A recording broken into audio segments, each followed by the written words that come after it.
Poštovani gledatelji, dobro večer, dobrodošli u Sport specijal. Večeras je sa nama gospođa Sanja Petrić, sportska psihologinja, i govorit ćemo o temi vrlo važnoj, o njoj se govori sve više u zadnje vrijeme, o mentalnom zdravlju, ali što je sa mentalnim zdravljem kod sportaša? Dobro večer. Dobro večer. Evo, ja sam već malo u uvodu otkrila neke stvari, dakle sve više se govori o tom mentalnom zdravlju, o mentalnom zdravlju djece. Ali koliko je zapravo važno to mentalno stanje kod sportaša koji moraju dati od sebe maksimum na svakom treningu, na svakom natjecanju? Pa definitivno mislim da u današnje vrijeme sport u stvari postaje sve više biznis i tu je jako puno stresa i sportaši se stvarno nose sa jako puno stvari koje nisu baš lagane, s tim da moram reći da i mi možda čak i više radimo sa ovim mlađim sportašima. Naravno, tu ima i puno profesionalaca, ali mislim da u mlađoj dobi je to definitivno nešto što je jako potrebno i što nam je drago vidjeti da roditelji sve više i više prepoznaju da u stvari njihovoj djeci treba mentalni trening i da trebaju raditi na tome. Što nam možete reći o samoj popularnosti mentalnog treninga, ta sportska psihologija, kada je nastala, gdje, kako je uopće došla? Pa sportska psihologija kao takva već postoji dosta dugo i u Hrvatskoj već postoji preko 20 godina, ali definitivno neku svoju popularnost ja bih rekla da je stekla u zadnjih možda 10 godina. Sve više ima sportskih psihologa u Hrvatskoj, ali stvari o tome što je malo teže u stvari doći do toga, jer kod nas nema studija sportske psihologije, ali da, definitivno dosta ljudi kod nas se i time sada bavi. Mislim da sportaši sve češće se odlučuju na to jer na kraju dana vide koje im to benefite može donijeti na terenu.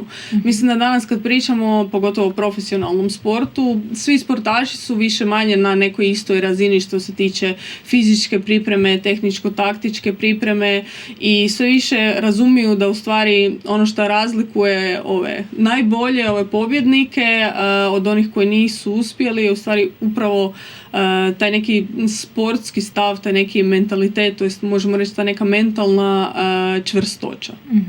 A evo, što je uopće sam taj mentalni trening? Kako se on provodi?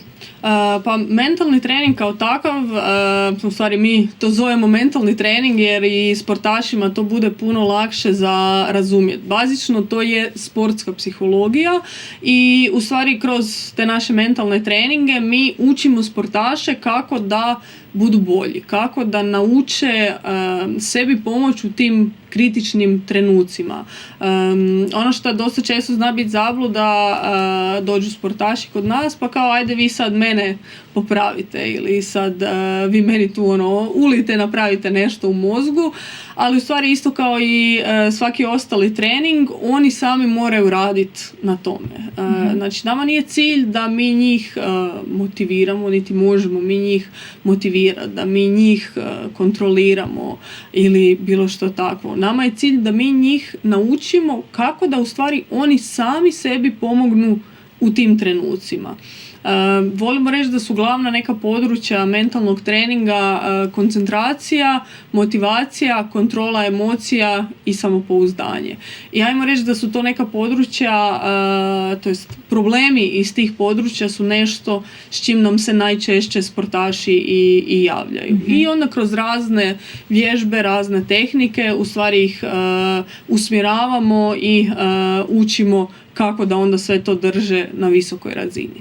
Dakle, spomenuli ste samopouzdanje. Samopouzdanje se onda može istrenirati. Da, definitivno. Ono što je glavni problem kod samopouzdanja je što nam često previše ovisi o nekim vanjskim stvarima, previše ju pogotovo sportaši vežu uz rezultate, uz uspjehe i ono što je onda normalno da kad u jednom trenu uspjeha nema, da pada i to samopouzdanje. U stvari mi pokušavamo sa njima ih usmjeriti na to da oni sami sebe vrednuju na temelju svog truda, svog zalaganja na treningu i da u stvari to bude ono što je najbitnije. mislim da i danas možemo vidjeti da uspješni sportaši jesu oni koji jako puno sati ulažu u sebe, bilo u treninge, bilo u ove neke dodatne individualne treninge, ali isto tako ono što je definitivno jako važno i ta doza dobrog i kvalitetnog odmora, rekuperacije, pravilna prehrana. I mislim da je to ono što profesionalni sportaši znaju, da uspjeh nije samo dao sam sve od sebe tih sat vremena na treningu, već uspjeh je da u stvari živiš taj neki sportski način života. Recite, je li mentalna priprema potrebna svima? Kako uopće prepoznamo da nam treba? Pa mi uvijek kažemo da to nije za sve. Definitivno ima sportaša koji su stvarno čvrsti, koji se znaju nositi sa svime, koji znaju kako postupati u kojim trenucima i mislim da je to odlično i da definitivno i treba biti takvih sportaša. Isto tako rekla bi da ovo nije za one koji ne vjeruju u to, koji ne vjeruju da im to može pomoći, jer na kraju dana ima nešto što u psihologiji zovemo samoispunjavajuće proročanstvo. Kad stvarno vjeruju da im to ne pomaže, na kraju im stvarno neće pomoći, ali ne zato jer ne pomaže, nego zato što oni ne rade stvari koje se mi dogovorimo. Ako im kažemo da nešto moraju raditi svaki dan, oni to odrade 2 puta u tjedan dana i onda kažu to mi je bez veze, to mi ne pomaže, eto vidiš da to nije dobro i da mi to ne treba. Tako da, ajmo reći da postoje te neke dvije vrste sportaša kojima ovo ne treba, to jest ajmo reći kojima u konačnici to neće pomoći. A recite, kad govorimo o sportašima koji se bave nekim individualnim sportom i onima koji se bave ekipnim, da li su to podjednako zahtjevi mentalni treninzi i poteškoće s kojima se oni susreću? Da, mislim da tu ima dosta specifičnosti. Na kraju dana kad si u timu, neki to gledaju na način ok, drugi ovise o meni i zato je možda to bude malo teže, dok kod nekih je totalno obrnuto. Neki pak imaju perspektivu u timu sam, znači ako nešto tako je, ako nešto zeznem, neko će me podržati. Znači, neko će uskočiti, neko će popraviti to moje.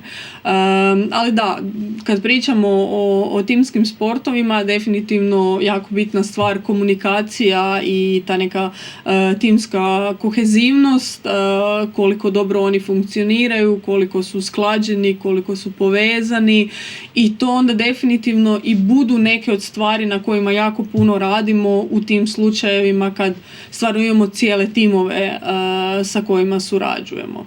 Dok kod individualnih sportova je opet taj dio, ok, sve je na meni, znači ja sam tu sam, iako i u individualnim sportovima ne možemo reći da je to čisto individualno, jer opet i oni imaju tim oko sebe, oni imaju trenera, u većini slučajeva onda to bude i neki kondicijski trener, fizioterapeut, ako mi radimo onda smo tu i mi, tako da opet je i to možda puno manji, ali na neki način tim. Spomenuli smo da je tenis jedan iznimno psihološki zahtjevan sport. Zašto?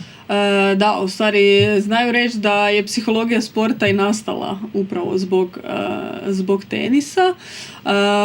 Tenis ima neke specifičnosti, prvenstveno trajanje, znači ta neizvjesnost trajanja samog meča, znači meč može stvarno jako dugo trajati. Isto tako kod ovih mlađih kategorija kad odu na turnire oni nikad ne znaju kad će biti njihov meč. Znači njihov raspored bude meč ne prije 12, što može značiti u 12:05, a može značiti u 1:30. Znači to znaju biti jako velike razlike, a oni moraju u vrijeme kad počne meč biti spremni, znači moraju biti u toj zoni. Isto tako ono što je dosta bitna specifičnost kod tenisa je što su oni sami na terenu. Znači u tenisu nema sad uzet ćemo time out pa trener će nešto savjetovat, pa će trener nešto viknut, nego oni stvarno moraju tih koliko god da meč traje biti sami i ovisit isključivo o svojim odlukama, o svojoj nekoj smirenosti i u stvari isto što smo spomenule, u tenisu se jako brzo može preokrenuti rezultat. Meč koji je već praktički dobiven, doslovno meč lopta, se može okrenuti u poraz. Nije kraj dok nije kraj. Tako je. Mislim da je to u tenisu definitivno do zadnje loptice sve moguće. A koje su onda to kvalitete koje ima evo Djokovic, Federer, da su tako dugo bili broj 1? Pa koliko ja znam, definitivno oni imaju u timu sportskog psihologa. U stvari sa Federera su čak pričali da je ko mali bio dosta problematičan, da je stvarno bio na terenu dosta nestabilan i da je to bilo ružno za gledat, ali onda je krenuo radit na tome i u stvari pronašao je način kako ostati smiren i ja bih rekla da do kraja svoje karijere je on bio jedan od najsmirenijih tenisača na terenu. S druge pak strane Djokovic bi rekla da je dobro naučio iskontrolirati sve to, jer kod Djokovića dalje možemo vidjeti one momente kad on poludi, kad on, ajmo reći, izgubi kontrolu, ali je opet specifično što on i kad izgubi kontrolu, on ne izgubi meč. Znači tu se ne događa to da se on raspadne i da je sad tu gotovo. To je više kao karakter. Pa da, mislim da definitivno je to nešto što je jako bitno. U stvari tu je nešto što mi sa sportašima pričamo, te zone. I tu uvijek spominjemo tu zlatnu zonu intenziteta koja je jako specifična za svakog od nas. Pa tako ja imam hrpu sportaša koji su najbolji i najbolje funkcioniraju ako su ljuti. Znači ako imaju tu neku dozu ljutnje koja ih onda održava na toj nekoj dobroj razini energije i tad su praktički nepobjedivi.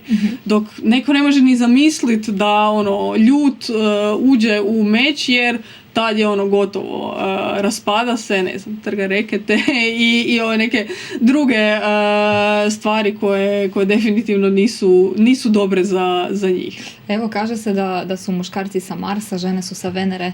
Je li u psihologiji isto tako? Pogotovo kad govorimo o sportu. Na primjer, znam da je uvijek bilo famozno, nikad se ne smijemo kladiti na žene dok igraju tenis, jer tu je sve labilno. Je li to istina? Pa ne bi rekla da je u tom smjeru istina, ali da ima nekih specifičnosti definitivno. Mislim, na kraju dana žene su drugačije od muškaraca i tu je čisto biološki, hormonski faktori i naravno da imaju neke stvari koje su možda specifičnije kod žena nego kod muškaraca. Ne znam, možda kod muškaraca ćemo češće vidjeti da će baš poludit na terenu, da će ih taj neki bijes savladat, dok će kod žena možda više biti, čak ne bih rekla doza nesigurnosti, mislim da je to kod jednih i drugih dosta visoko, ali da, žene možda će teže podnositi neke greške i neke takve stvari. Jer žene i previše razmišljaju i na terenu, pa bilo koji da je sport.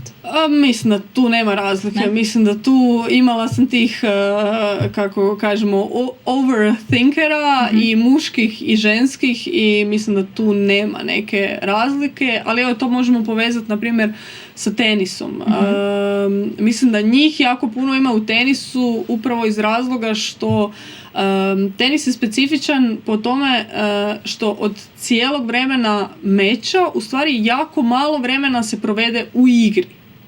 Sve ostalo je ovaj neki, ajmo reći, prazan hod, znači priprema za idući poen, za servis, za return, ovo neko vrijeme na klupi, a u stvari to je vrijeme kad, da tako kažem, oni ne rade ništa i tu onda misli odu.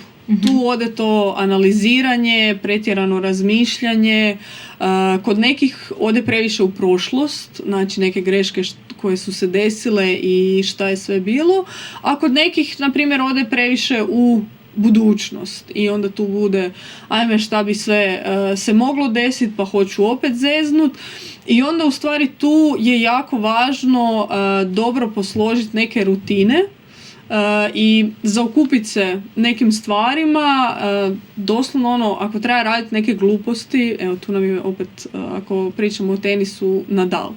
Mislim da je svima dobro poznato te Nadalove rutine od same pripreme za, ne znam, servis, pa do svih ovih stvari koje radi dok je na klupi. U stvari on radi, da tako kažemo, gluposti, znači fokusira se na to koliko će guca vode popit, koliko će, ne znam, puta presavinut onaj gel dok ga jede, namješta one, iza uha. Da, namješta one bočice kod klupe i u stvari to je to, znači on svoje misli u tom trenu zaokupi sa tim nekim stvarima da ne bi razmišljao o tome šta bi se sve moglo dalje desiti u samome meču.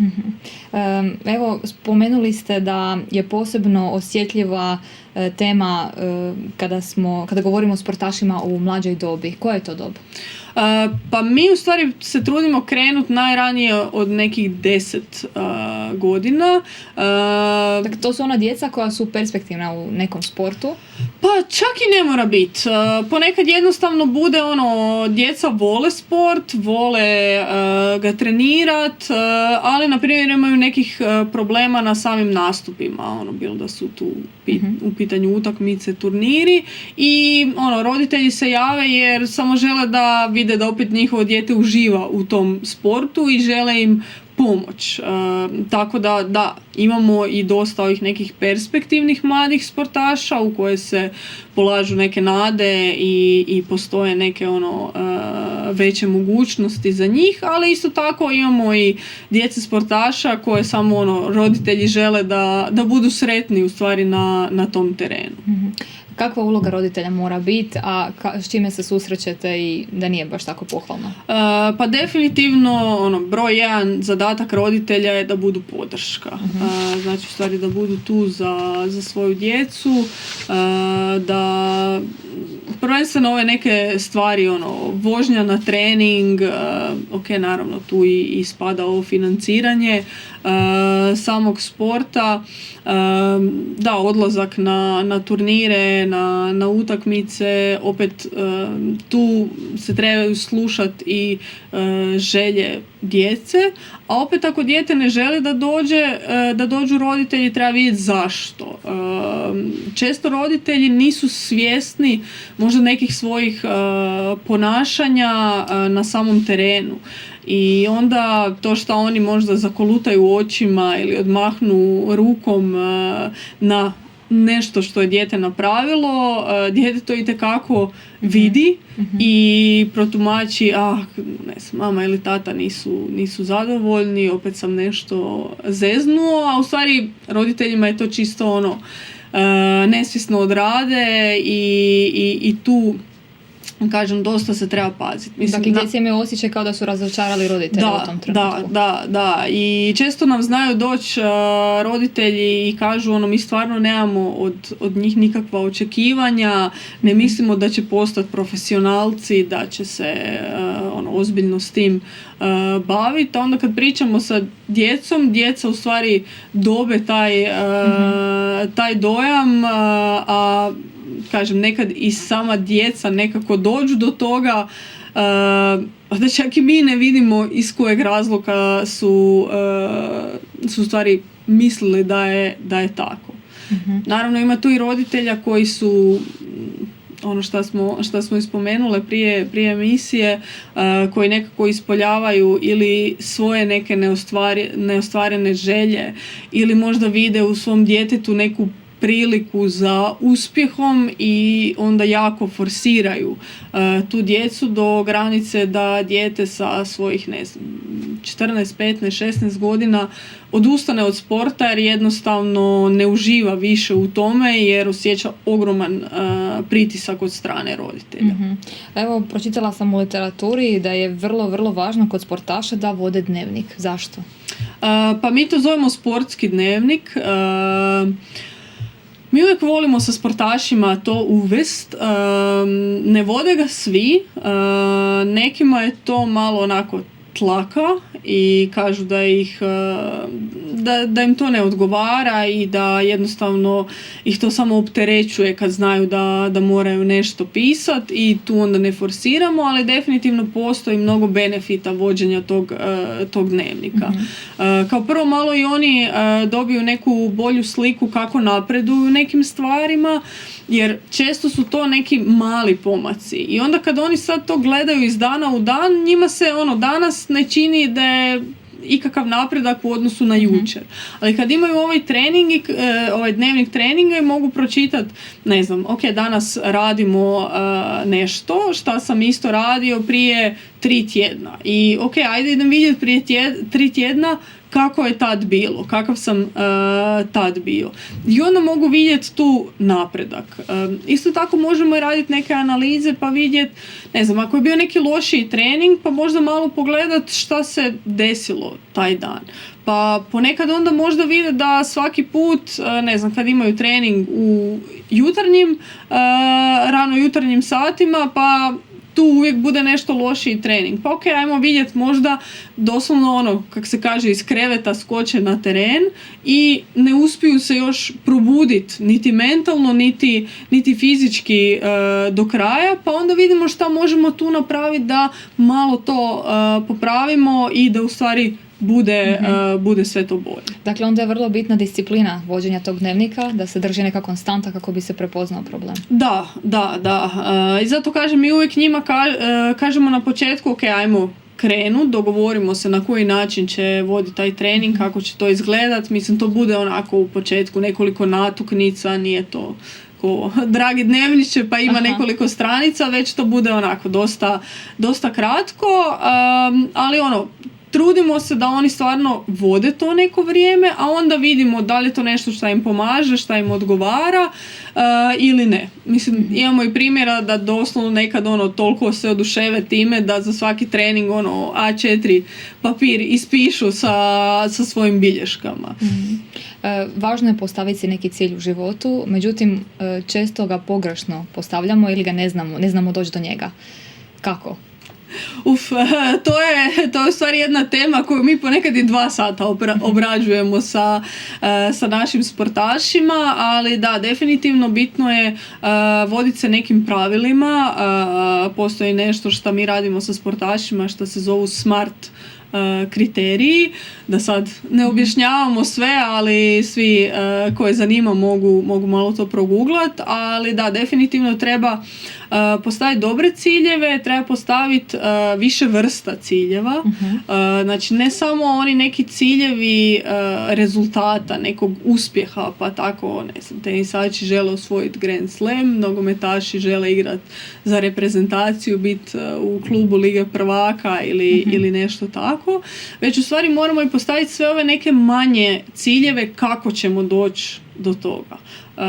Tu im nekad vizualno objasnimo, ok, imaš taj neki vrh stepenica, ali da li imaš svaku ovu stepenicu koja će tebe dovest do tog vrha. I onda u stvari usmjeravanjem na te neke dnevne zadatke oni ostvaruju te neke veće ciljeve. I to je jedan od dijelova ovog sportskog dnevnika. Znači za svaki trening moraju postaviti cilj. Znači šta im je bitno da na tom treningu odrade ili na čemu će točno raditi u tom treningu. Evo možda za kraj, s kim ste do sad sve surađivali?